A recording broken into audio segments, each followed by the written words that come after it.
अमरीकी सदर ईरान से मुज़ाकरात में बड़ी पेशरफ्त के लिए पुरुमीद डोनाल्ड ट्रंप ने कहा कि अगले हफ्ते ईरान से बात करेंगे, शायद कोई मुआहिदा हो जाए। अमरीकी सदर का इसराइल में ईरानी मिसाइलों से बड़ी तबाही का इंकशाफ। कहा, जंग के आखिरी 2 दिन ईरान ने इसराइल को बहुत बुरी तरह मारा।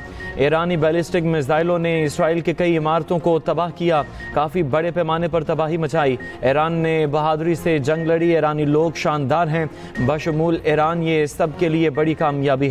ये भी कहा, कतर में फायर किए गए तमाम 14 मिसाइलों को गिराया गया, ये अच्छी बात है। ईरान ने पहले वार्निंग दी। अमरीकी आबदोज ने 400 किलोमीटर दूर से एटमी तंसीबात को निशाना बनाया।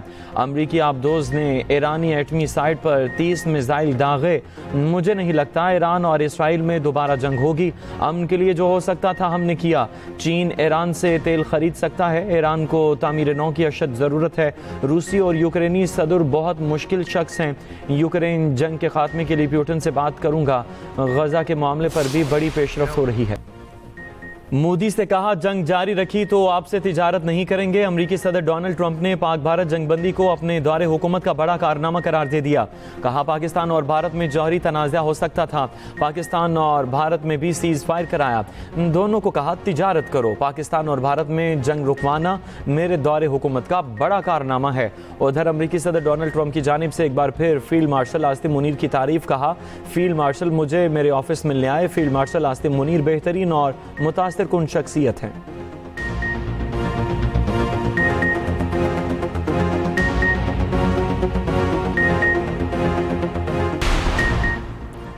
अमरीकी हमले से ईरानी जौहरी तंसीबात को शदीद नुकसान पहुंचा। तर्जुमान ईरानी वज़ारत ख़ारजा इस्माइल बकाई का एतराफ़। कहा, ईरानी जौहरी एजेंसी और मुतल्लिका इदारे इस पर काम कर रहे हैं। ये तकनीकी मसला है, मज़ीद इस पर कुछ नहीं कह सकता।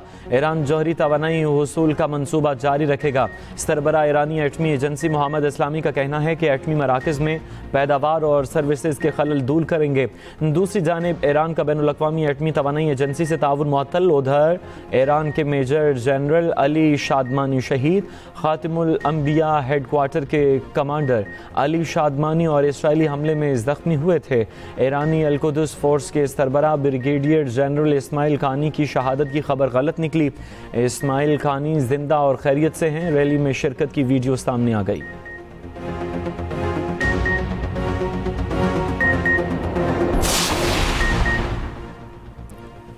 मानसून बारिशों की एंट्री। इस्लामाबाद और रावलपिंडी में शदीद बारिश। मानसून के पहले स्पेल में जिना स्क्वायर सरीना चौक के सामने बड़ा गड़ा पड़ गया। जिना स्क्वायर का चंद दिन पहले इफ्तिताह किया गया था। 1 जुलाई तक मुल्क भर में मानसून बारिशों की पेशगोई। उधर हुंजा में ग्लेशियर पिघलने से सैलाबी सूरत हाल। अताबाद झील पर निजी होटल तक रसाई कट गई। होटल में फंसे सयाह कश्तियों से मुंतकिल।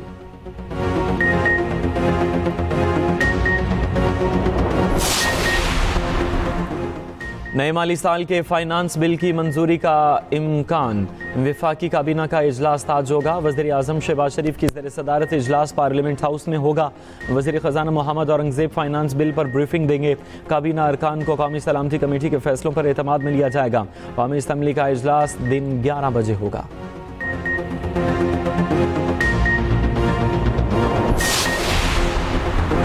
वज़ीर आज़म की स्मार्ट मीटर्स की तनसीब मुकम्मल करके रिपोर्ट पेश करने की हिदायत। शहबाज शरीफ की ज़ेर सदारत बिजली शोबे में इस्लाहात पर जायज़ा इजलास। कहा, बिजली की तकसीम कार कंपनियों की निजकारी के अमल को तेज़ किया जाए। वज़ीर आज़म की ज़रूरी मशीनरी और आलात पर टैक्स कम करने की हिदायत।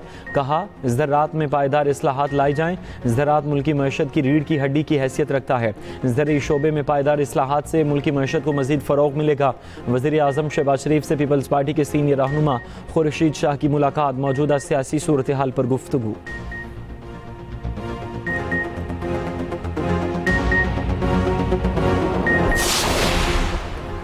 पाक भारत फौजी तनाज़े के बाद दोनों ममालिक के वज़ीर दिफा की पहली मुलाकात का इम्कान। तुर्क मीडिया के मुताबिक शंघाई ताउन तंजीम की साइडलाइंस पर मुलाकात मुतवक्के। पाकिस्तानी वफ़द की क़यादत वज़ीर दिफा ख्वाजा आसिफ करेंगे। भारतीय वज़ीर दिफा राजनाथ सिंह भी शिरकत करेंगे। कौमी सलामती के मुशीर लेफ्टिनेंट जनरल मोहम्मद आसिम मलिक का भी दौरा चीन। शंघाई ताउन तंजीम के रुकन ममालिक के साथ सलामती काउंसिल के मुशीरों के इजलास में शिरकत। आलमी सूरत हाल और अमन व अमान सलामती के लिए पाकिस्तान के मौक़िफ़ का यादा। लेफ्टिनेंट जनरल आसिम मलिक की चीनी क़यादत से भी मुलाकातें। दो तरफ़ा सिक्योरिटी ताउन बढ़ाने पर इत्तफ़ाक़।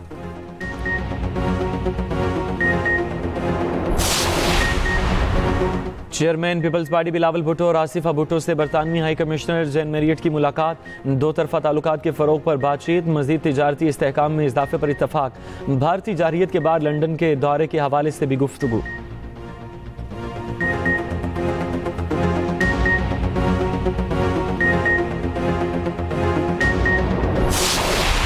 इमरान खान को माइनस कर दिया गया, माइनस इमरान फार्मूला है।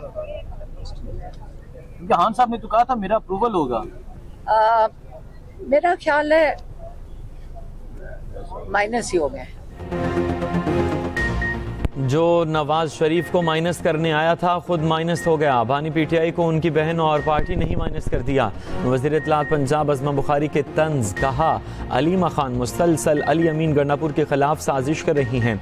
अली अमीन ने बतौर चीफ एग्जीक्यूटिव बजट मंजूर कराया वरना घर जाना तय था। मीडिया से गुफ्तगू में वज़ीर आला केपी अली अमीन गन्नापुर ने कहा बानी पीटीआई को कोई भी माइनस नहीं कर सकता। बानी के रिश्तेदारों की इज्जत करते हैं मगर मैं सिर्फ बानी पीटीआई के अहकामात का पाबंद हूँ।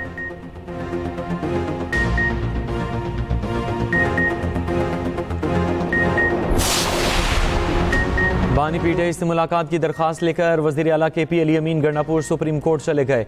जस्टिस मंसूर अली शाह की अदालत में पेश हो गए। दरख्वास्त फौरी सुनने की इस्तदा कर दी। जस्टिस मंसूर अली शाह ने कहा आपने गलत दरवाज़ा खटखटाया, जुडिशल साइड पर कुछ नहीं कर सकते। चीफ जस्टिस पर प्रैक्टिस एंड प्रोसीजर कमेटी के चेयरमैन हैं, चीफ जस्टिस से रुजू करें। मीडिया से गुफ्तगू में अली अमीन गन्नापुर ने कहा उम्मीद है हमारी दरख्वास्त जल्द समाअत के लिए मुकर्रर होगी। बानी पीटीआई से मुलाकात ना कराना साजिश है। 26वीं तरमीम के बाद अदलिया को हथकड़ियां लगा दी गईं।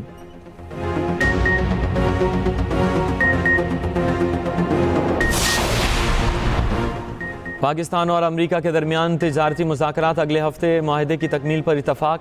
वज़ीर ख़जाना औरंगज़ेब और अमरीकी वज़ीर तिजारत के दरमियान वर्चुअल मीटिंग।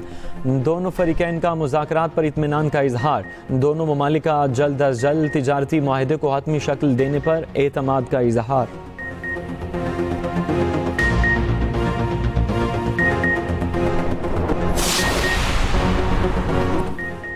भारतीय खुफिया एजेंसी रा के 4 दहशतगर्द कराची से गिरफ्तार। मलीर कायदाबाद में SIU पुलिस की कार्रवाई। SSP शुएब मेमन ने बताया गिरफ्तार मुलजिमान भारतीय कर्नल रंजीत से राबिते में थे। पंजाब में भी CTD का एक्शन। रा के 6 सहूलतकार मुख्तलिफ अजला से पकड़े गए। दहशत गर्दों से IEDs, हिफाजती फ्यूज़ और खुफिया नक्शे बरामद। भारत से मिलने वाली हिदायत में टारगेट किलिंग और हसास मकामात पर हमले शामिल थे। कराची में 9 और 10 मुहर्रम उल हराम को डबल सवारी पर पाबंदी आयद। असलहे की नुमाइश पर भी मुकम्मल पाबंदी होगी। बगैर इजाज़त मजालिस, जलसे, जुलूस नहीं होंगे। जब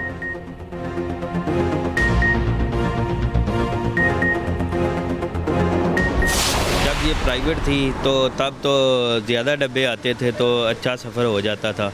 अब जब से ये गवर्नमेंट ही हुई है तो जान खतरे में डाल के सफ़र करके आ रहे हैं। आपको इसकी एक्सपेंशन की तरफ सोचना पड़ेगा। लाइक हम जब जाते हैं ना 3 से 4 डब्बे होते हैं, अगर 6-7 हों तो फिर तो मसला मेरे ख्याल से हल होता नज़र आएगा। पैसेंजर यानी कि लेडीज़ भी खड़ी थी तो बुजुर्ग हज़रात भी खड़े थे।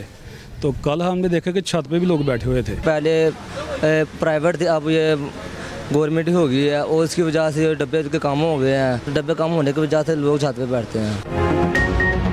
लाहौर और नारोवाल के दरमियान चलने वाली ट्रेन में बोगियों की कमी। मुसाफिर ट्रेन रुकने का भी इंतज़ार नहीं करते, चलती गाड़ी पर सवार हो जाते हैं। जिसको जगह मिल जाए तो वो मुकद्दर का सिकंदर।